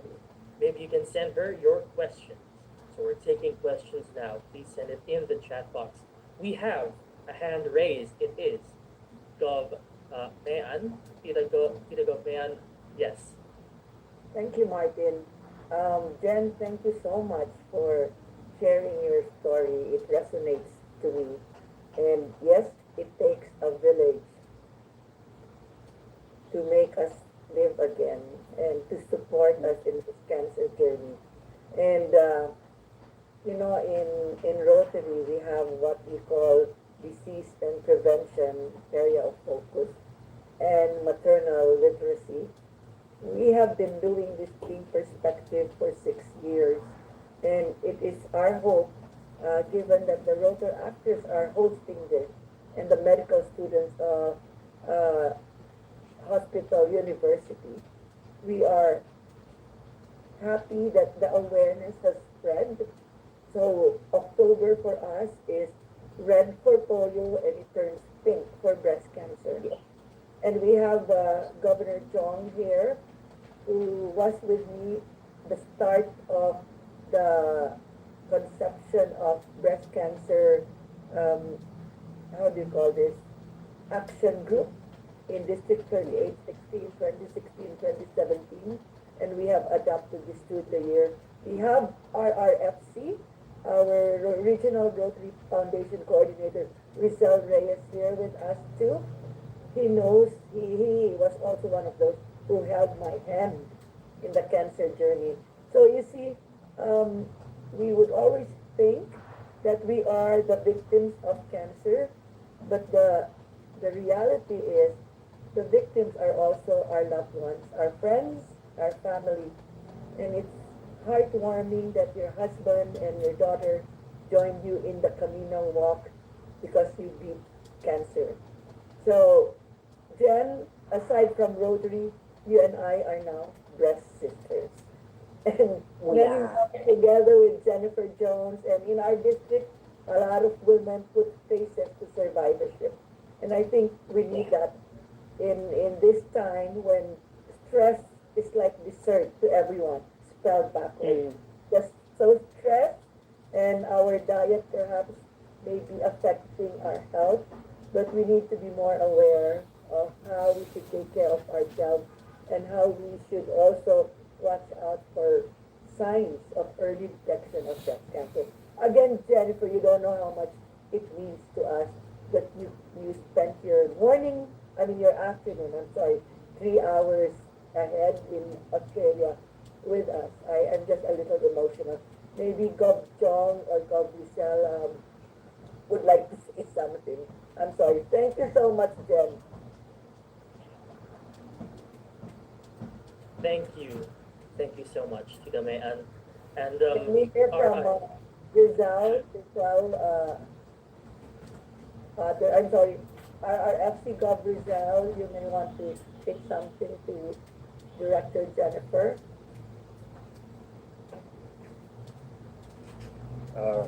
Yes, thank you for joining us this morning in this forum, RI Director Jen. And indeed, your story was very heartwarming, very emotional, and we really appreciate your presence this morning. Thank you. Thank you. And good luck everyone else with the rest. I've just got one question that's come through. What advice would you give to someone who's been diagnosed? My advice is ask questions. Keep on asking, research, and there's lots of breast cancer support groups. Research and ask questions and find out who are the best doctors and what are the options. So thank you everyone. I'm now just going to go and visit my family and have a family celebrations. It's birthday time in my family. So I'll say goodbye. Bye. Thank you. Oh, but before Oh, okay. Director, Oh, yes. Director General. Thank you so much, Jennifer. Thank you. Before you go, we would like to present you with a token of appreciation. So, Rotarator Kathleen, if you will. Yes, on behalf of the Pink Perspective Committee, we would like to take a moment to express our deepest gratitude to our speaker, Jennifer Scott. Thank you for sharing your powerful and inspiring journey through breast cancer with us today. Your courage, openness, and strength have touched everyone here today. By sharing your story, you've given hope, encouragement, and understanding to others who may be walking a similar path. You've reminded us of the importance of resilience, early detection, and the power of community and support. And in recognition of your generosity and bravery, we are honored to present the Certificate of Appreciation for your inspiring talk and contribution to our breast cancer awareness event, Pink Perspective, Uniquely You in Pink. Thank you once again, Jennifer Scott, for turning your experience into inspiration for all of us. And let us all give a virtual applause to Jennifer Scott. All right. Thank you everyone.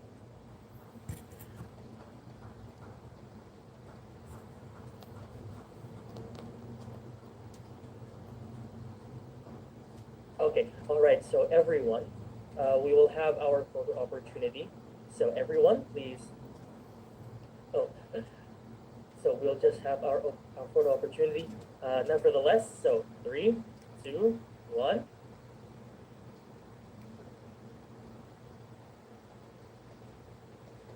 Next slide. 5, 4, 3, 2, 1. All right, everyone. Thank you. And we will continue to collect questions and send it to our speakers. Now, let's all have our second speaker for today, our second keynote speaker for today, sharing a story of hope. May I call on CDU Core President Althea Carmeli Podot to introduce our second keynote speaker. Our second sharer is a 28-year-old woman, 4 years of surviving and thriving with breast cancer. She is currently working as a digital marketing associate and at NXScale. Outside of work, she is a self-taught mixed media artist, creating collages from scraps and compositions, as well as fashion illustrations and digital art illustrations. She also manages several creative ventures such as curating vintage, thrift, and pre-loved pieces, running a retro digicam rental, and managing a small creative space for art and digital projects. She is Miss Rodney Ann Ricaford. Hi, hope you can hear me. So actually this is my second time sharing here in Pink Perspective. The first one was 2023, I believe, and now here I am again. I guess this is also my share of story and life update as well. So here goes. Before I was diagnosed, I was 23 college student. I mean, it was also during the pandemic times. We all know the struggle and being restricted, isolated before. And I had dreams wanting to be part in the creative industry or to be in the fashion as well. I I used to think that when it comes to life phases, you go education, you do your schoolwork, whatever, and then work, career, and success. That's how I see life. But then I felt a small lump on my right breast. It was during the time, I think around September or August, maybe August or September of 2020.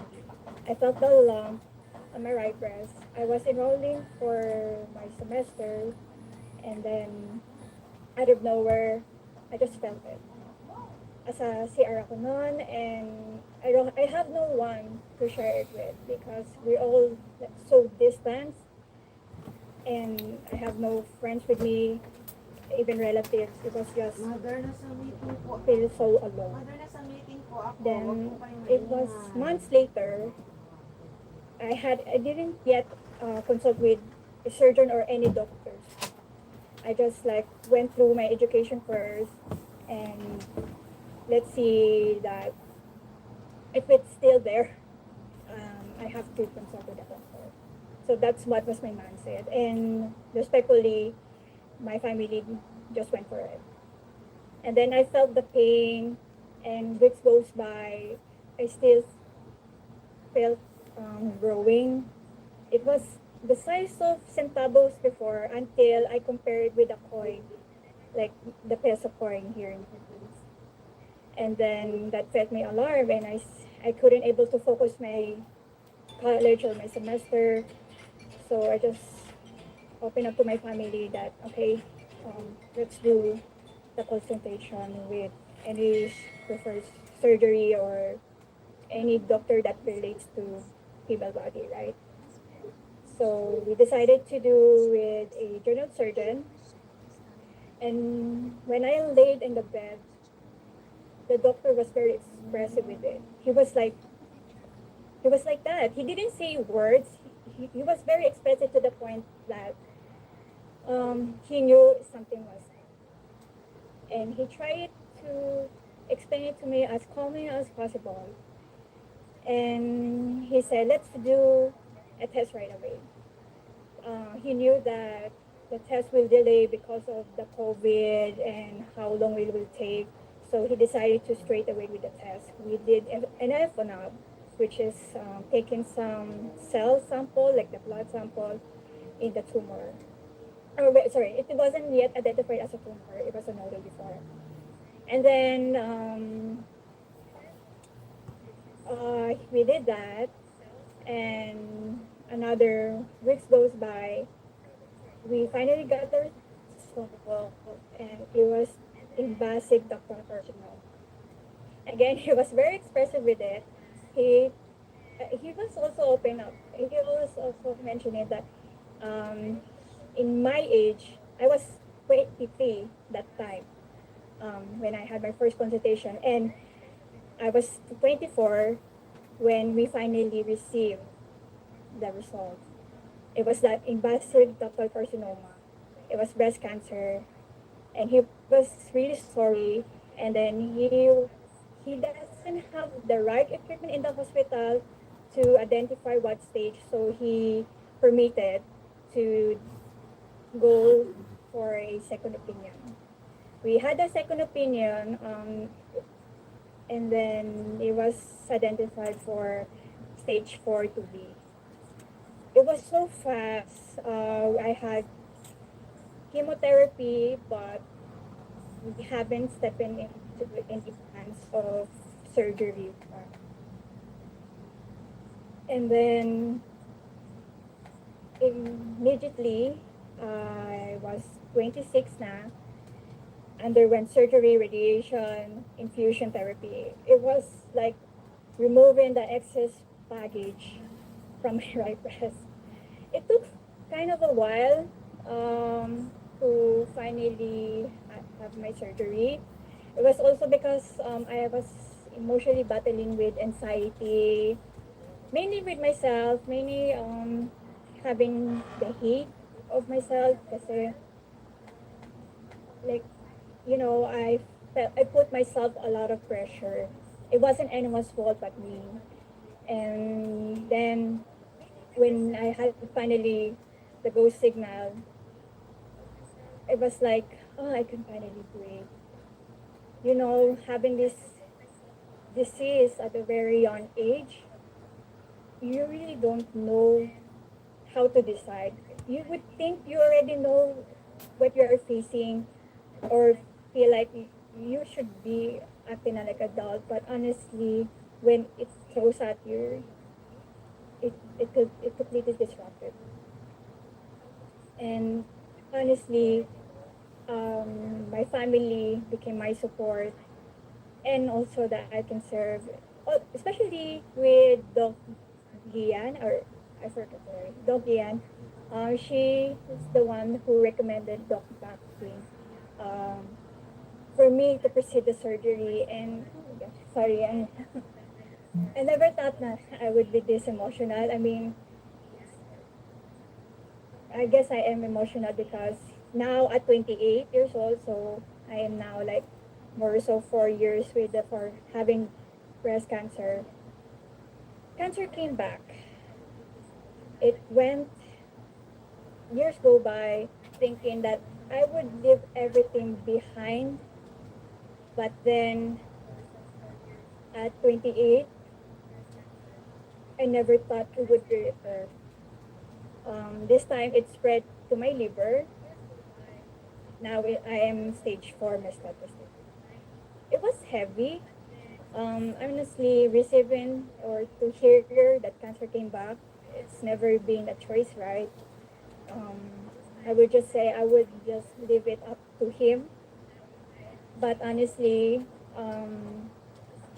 when we're being careful now, I just put in the mindset that it's just human body. Parang it's part of us now that whether we went for healthy, this is just my perspective, okay, as being a cancer survivor.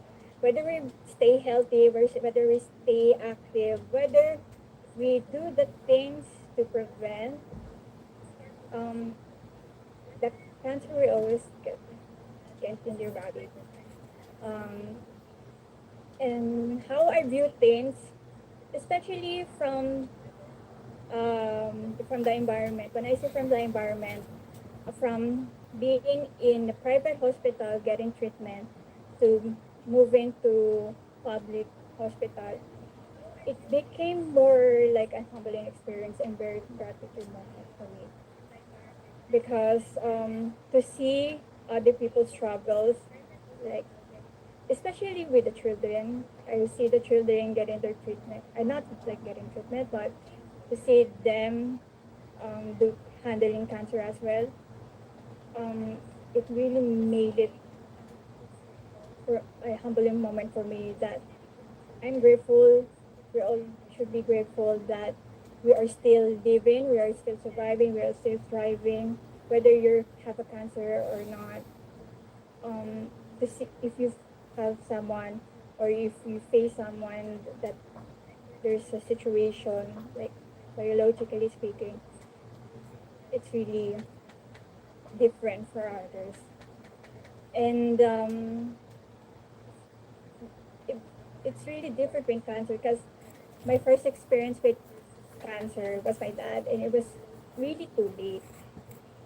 When I meant it's really too late, it was 2 weeks away before his death that we found out that he couldn't able to recover from treatment. It was just he was bedridden and I also had an aunt. It was also too late. I'm not familiar with my aunt's side. It was more so like we were very distant, but my mom told me that my aunt also died from cancer. Basically, our family runs with cancer. We are prone to cancer, so this is it. This is like that. And I really tried not to let it get to me. I tried not to let it that thought drain me mentally, emotionally. Huh? Oo. No, sorry. Okay. But at times constant anxiety and worried state. So I try to cope up with being busy. I try to build up my portfolio. I did get a job with building digital marketing, and I try to busy myself with the side hustle and with my creative ventures. Like Doc Nina said that she mentioned that she likes to be busy. I like to be busy as well. It's not something like I'm a workaholic. It's just that being busy gives a good distraction for me. And what I learned from this experience that even if it throws at you or life gets you, you just have to fight back. As we face this situation, we tend to say mga Filipino, right? We tend to say laban lang. That's what we always say, right? And for me, I always say it to myself and to my family, laban lang, because not that word is just powerful, but for me, it's just you only win when you choose to fight, right? You only win if you keep running until you feel content, happy. So, laban lang. And I'm still breathing. I'm still keep on fighting. Though I am surrendering myself to the point that, okay, I'm living with cancer. There's no other choice. Again, at the very honest, I experienced it. But again, it's a humbling experience that to live this. So I'll just keep on working, keep creating, keep inspiring. Hopefully, I inspired you guys, even it's so shocking. But I hope this brings lesson, or I guess wisdom, to choose happiness. Even there's obstacles you are facing, always choose happiness. And that's life, honestly. There's highs and lows. There's nothing more that I could give a inspirational or a practical wording for that. That to keep fighting. So that's my story, and I hope I give something story hope of this, and for to inspire for the young ones. I'm sure you have faced or may not have faced breast cancer, but I hope this brings more knowledge and insight to you. Thank you very much. Thank you, ICS support. Thank you, Ms. Lovely. We really appreciate you sharing your story, success, but also some bitterness here. But we want to share with you that we appreciate you being here. We're very fortunate that you're still here with us, that you can tell us your story, and we're very happy about that. Thank you. Thank you very much. Now, everyone, if you're feeling something, if it made you feel a type of way, if it makes you think about something or someone, maybe now's the best time to ask your questions. Please send your questions to the chat box, and we'll try to answer them as best as we can. So, really,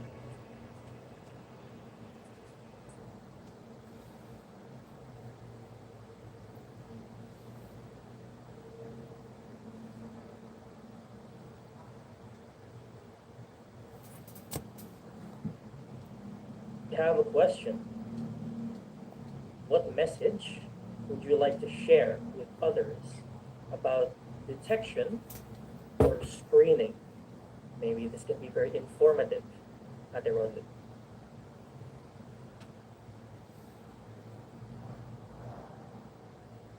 So not only focusing for the young women as well, but in general for women as well. Sorry again, what's early detection? The others are part early detection might be like you would think that would be scary because there might or might not be something wrong with your breast, but honestly, like any survivor here, on doctors here, they have shared their opinion, they have shared their insight, they have shared their experience. And I would also agree that if you didn't do an early detection or any um, monitoring to your breast, it is much more harder what you're facing in the future because you would need 28 to years old. Yeah, member ng ICanServe, kumbaga, Ano? is sorry, is it all good now? Okay, sorry for She was.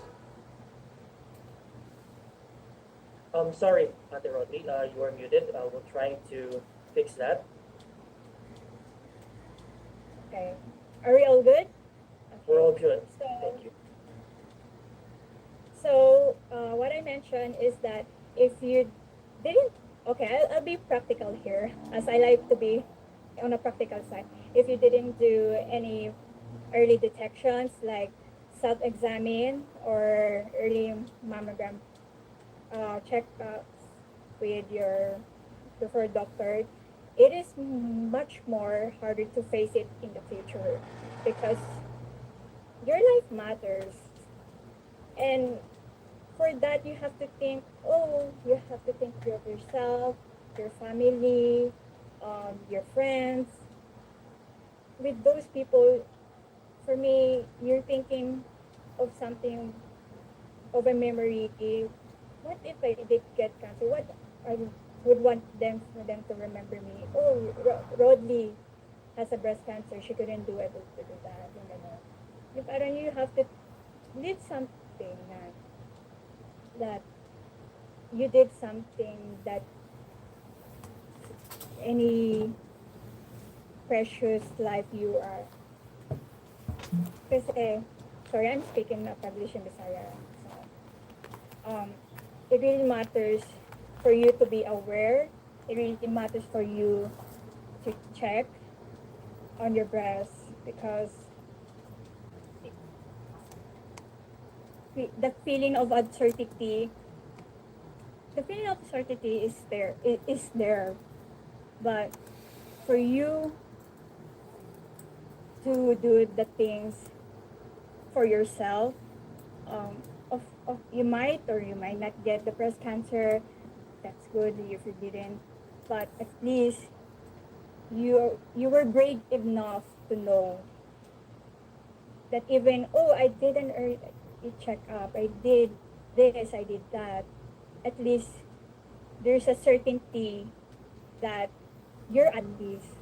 That's my point here. That for having at peace in mind, you just you just need to know that.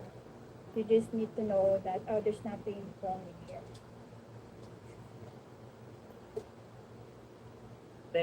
Thank you very much for that, Ate Rodley. I hope that answered the question. And please, everyone, as Ate Rodley said, don't be afraid of it. It's something that can really help. So please, screenings and detection. We have one question here. I would just like to ask, with what's going on right now, it really, there's also fear, there's a little bit of sadness. You mentioned also, Ate Rodley, feeling lost, but you've overcome it before, and we're all very inspired by that. For us to know, can you please share with us what are the things lately? Because we have to remember the middle. The story in the middle is important. So, what are the things that have given you strength? Happy things that have given you strength to face these difficulties.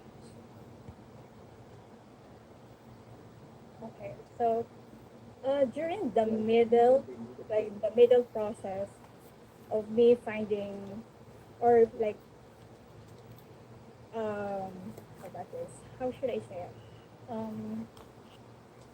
From, because right now I'm still currently under treatment, but with the process, like I like to keep myself busy, as I mentioned before. So I did a lot of experimenting. Before I um, do officially call myself like a salt talk artist, I was experimenting with which medium would I prefer to have my art style as it calls for an artist. And I do a lot of writing. Not writing like I'm not a writer, but I do write things that help me motivate, even from the faces from the movie, anything that could relate to my life. And then I also have a pet dog that keeps me entertaining, and I keep him entertaining, which I'm glad that Doc Mina mentioned it, that all pets also are the loved ones. Fun fact, my dog is from Maynila, and I brought him here in Cebu just to have my bundle of happiness here. And also, one of the things that helped me, like, should how should I say this? There's no better term I could say it. Stabilize my mind was to be really practical. Like, I list the things what we all have done this. Like, these the happy things or three things or 100 things that you are grateful, etc., etc. But mine is much more on the practical side. I wrote the things that what I saw, what I experienced, like on the day of itself. For example, I wrote a lot of people. When I mention a lot of people, it's from the government aspect. Okay. So a lot of people go here to receive treatment, and I added like I should be grateful that I am close by at this hospital. Yeah. Um, it just how I set my mind. Like I I know being practical can sometimes wait on having faith, but for me, how I view it, it has to be balanced. I really have my own take on being staying healthy and staying fit, ganon. But for me, it should be balanced. So me being practical, me having a strong faith, it's just it has to be balanced. So writing those things, being practical, also helped me to be mentally stable.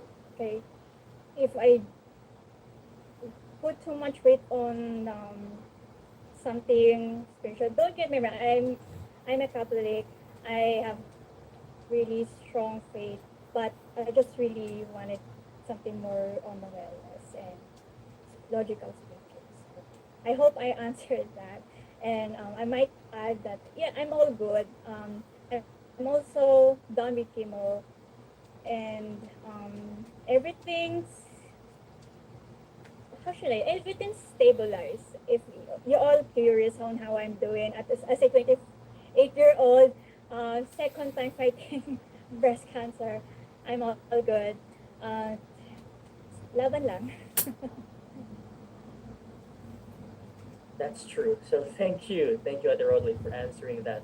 And yes, we will continue to fight. So laban lang.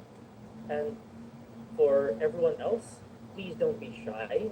You can send more of your questions to our chat box.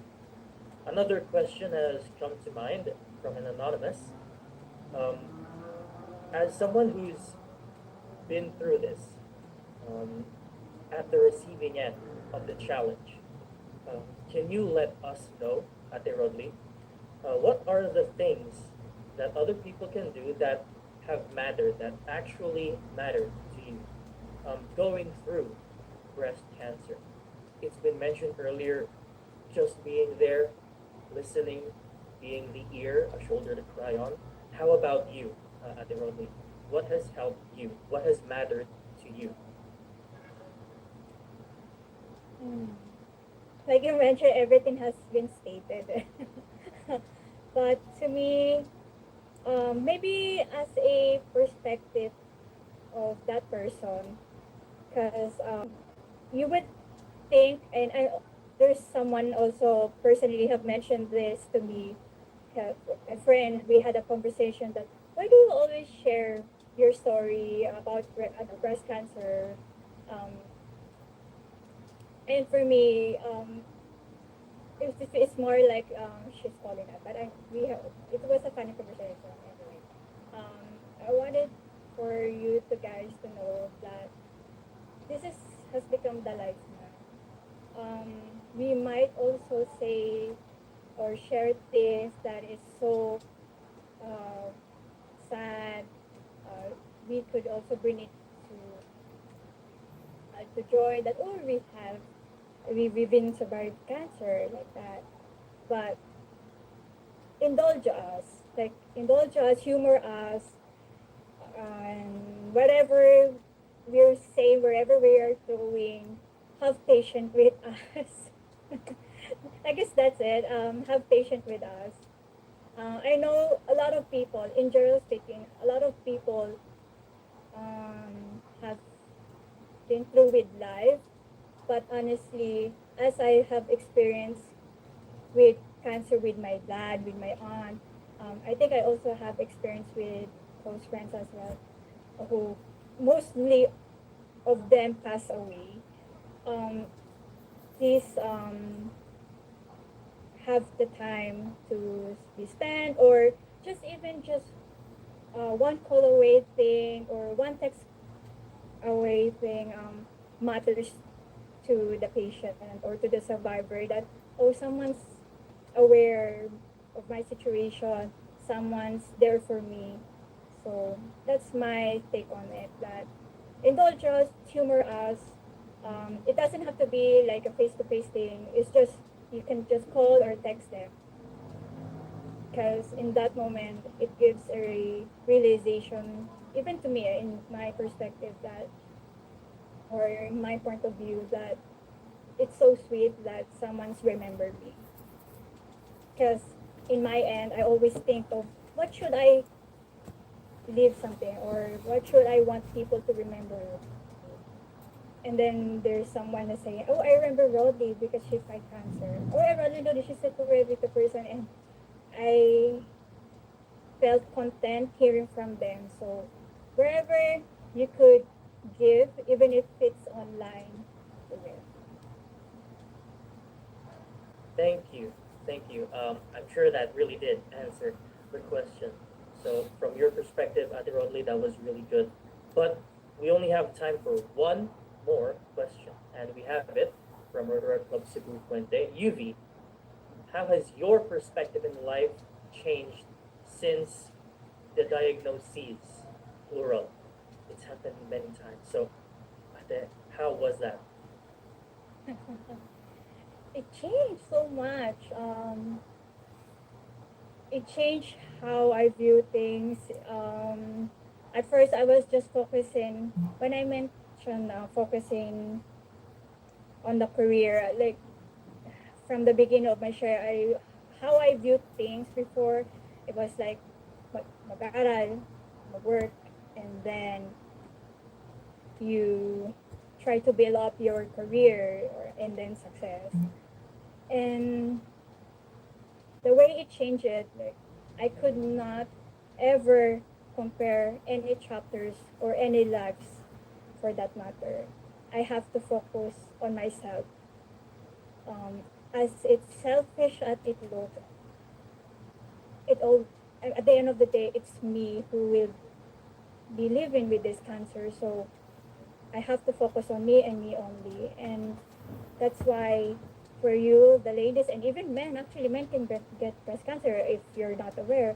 You have to focus on yourself too, because in the life you are at, it's you.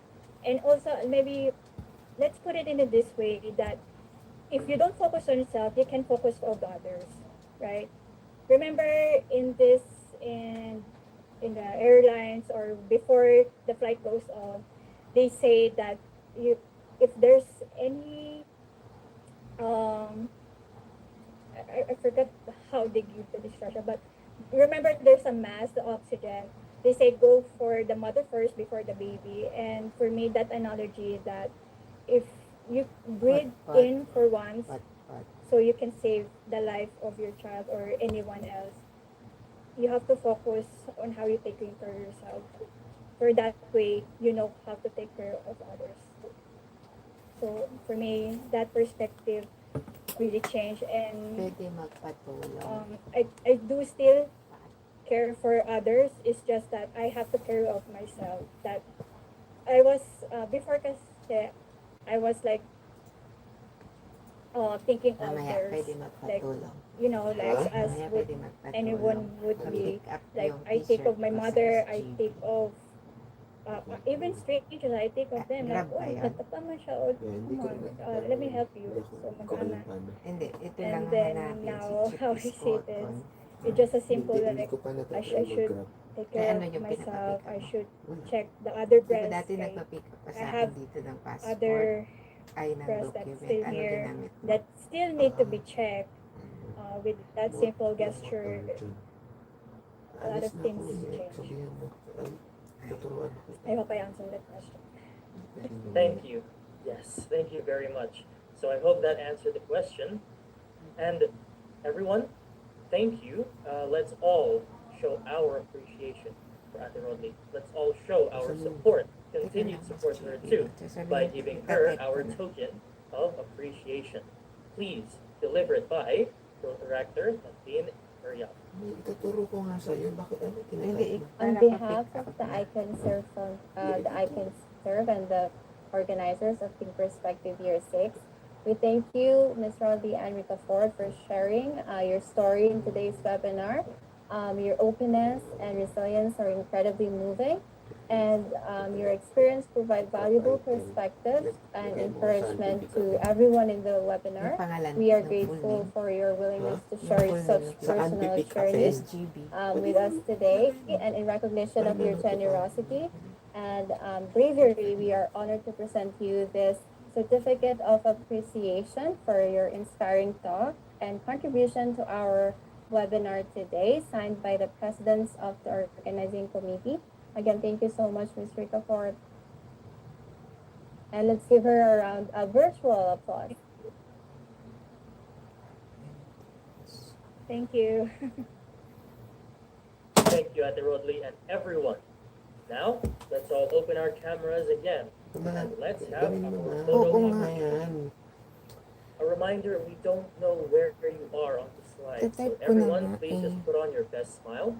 Lalabas First naman slide. dyan eh. Pimuli ka na lang Let's nung smile, ano everyone. dyan. Saan ba? 3, 2, Rosa. 1. Okay.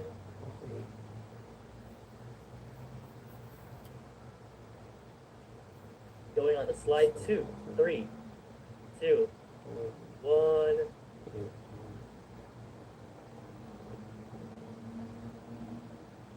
Slide 3 now, everyone. 3, 2, 1. Last slide. 3, 2, 1. Sa harap to ah. Sa harap mo siya.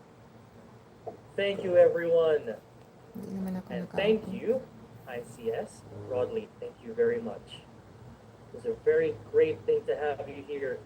Now, everyone, we are feeling we're feeling a lot of things. We're feeling up. We're also okay. It's also okay to feel down. But maybe we can get ourselves going a little bit. Our minds focusing on something a little more peppy, something that can put a hop in our step. So everyone, let's all go to the chat, and I just want to know, how is everyone doing? Can you send a thumbs up if you're still with us? If you're enjoying our talks. Yes, thank you. Your reactions, your comments, your chats, really important. Thank you so much. Kukupihin ko sa ano muna. Ito, palitan mo yung contact saka yung contact Konti na number. yan. Thank Yung you. kukontakin doon. Thank you, everyone. Ito papalitan ko? Yan, kasi hindi naman ikaw Really yung good. kakausapin. I have one easy question. Everyone, if you're really paying attention, I want you to chat. How many years has Pink Perspective been with us? Just to let everyone know. All right. That's right. It's been 6 years. It's been mentioned earlier, but we are experiencing 6 successful years of Pink Perspective. And this year, no different, but still uniquely different. It is uniquely you in the pink. So, for everyone who has information, please share it, our socials, and thank you so much for joining us today.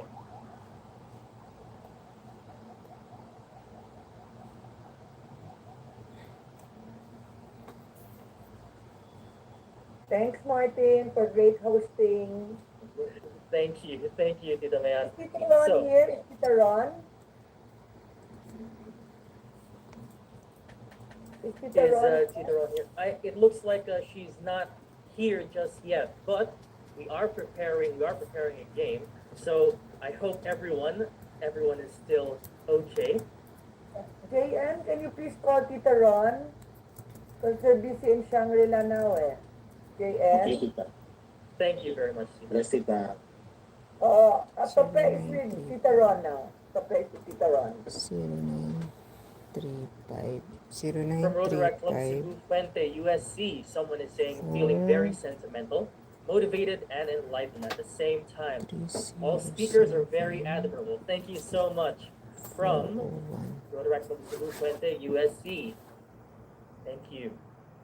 0935 So everyone, we just have a couple of questions for you for our icebreaker game. Let's shatter a little bit of cool and let's all settle in. So everyone, we have this one.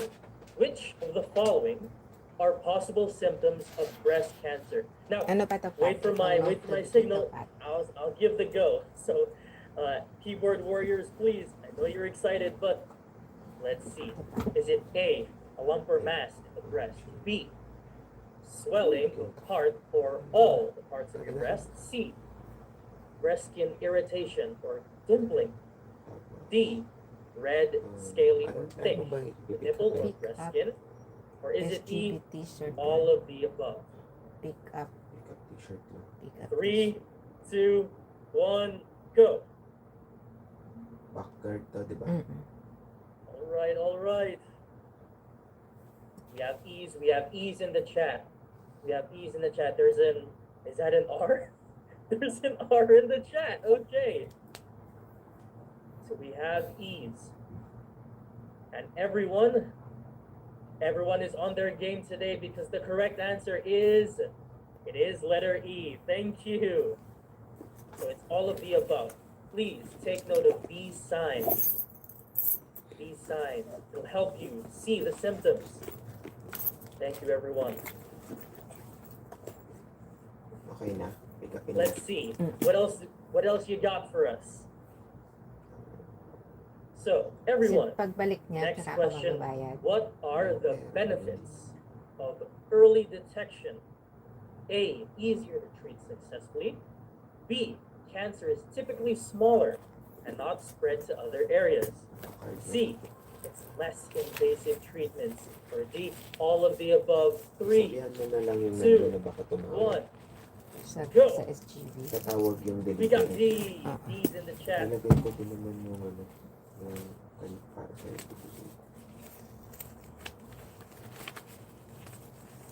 D for dog. Absolutely.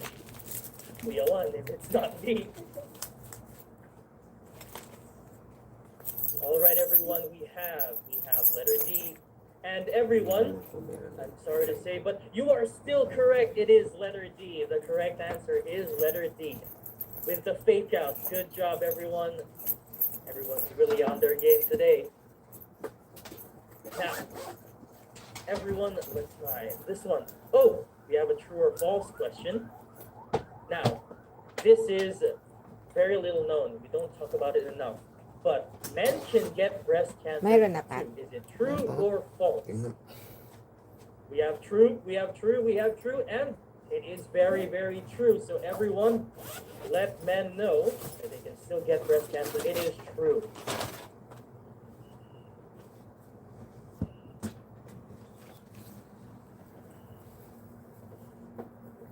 So thank you everyone. That was really good. That was some exciting. And everyone, for those who sent their answers to the chat, congratulations. You get a brand new sense of fulfillment. That is the best prize you can get. Yes. Some fulfillment. Thank you. You got the correct answer. So thank you very much. I'm sorry, we put all of our stock into the important stuff, the technicality. Thank you so much.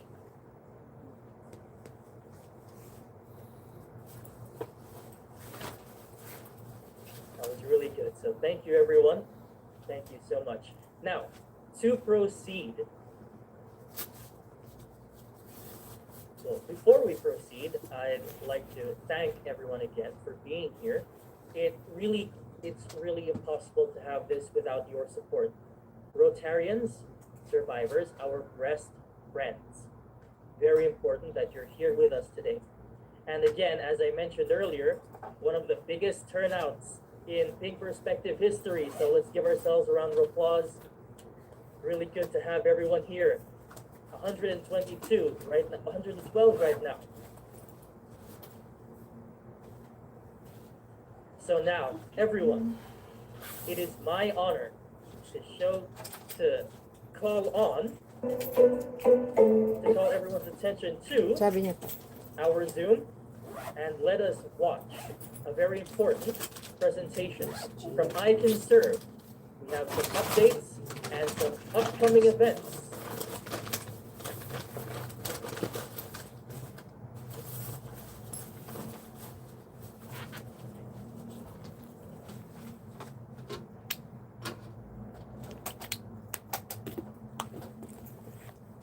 All right, okay, so apologies for that. Let's move on.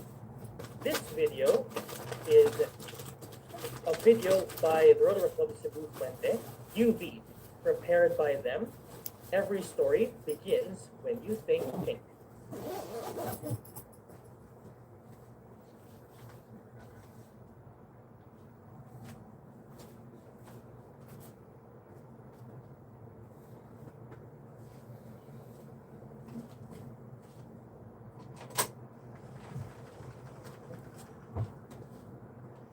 A moment, everyone. We're having